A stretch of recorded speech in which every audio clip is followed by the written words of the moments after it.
Makro says total sales increased by 7.7% last year to 91.3 billion rand.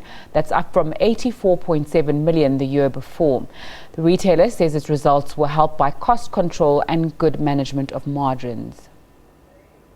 Reacting to the budget speech, Massmart CEO Guy Hayward described it as a sensible one. Corporate tax was left unchanged while dividend tax was targeted. He says this will indirectly impact on corporates. I don't think so. I think you just roll with that kind of tax. I think there's a greater good at play, which is to balance the government books, and I'm certainly very pleased that that money is going to lower income groups that desperately need that kind of support. Massmart says sales performances across its major product categories reflected the economic pressures within the local consumer environment. He says Finance Minister Pravin Gordhan did the right thing by giving lower income people inflation-linked welfare grants, and he hopes the increased grants will be able to boost their spending power. Indirectly is good news for us, but more importantly is good news for our customers. So they'll each have a little bit more money every month, and hopefully they spend it in our stores. Hayward says the retail group has opened new stores this year and has created jobs in the surrounding communities.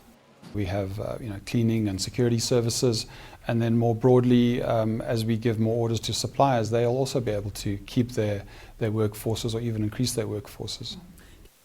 Massmart wants to enter the fresh grocery products market through its game store chain, but cannot do so because of lease exclusivity agreements the malls have with their competitors. Earlier this week, the Competition Tribunal granted Massmart's application to allow the late filing of its amended referral affidavit on the matter.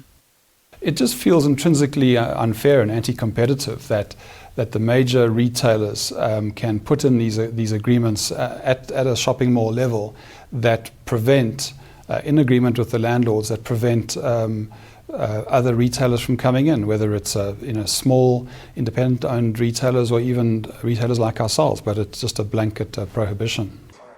Looking ahead, the retailer hopes that several key economic drivers will improve this year. These include lower food price inflation, some rand strength and possibly lower interest rates. Diabo Seto, SABC News, Johannesburg.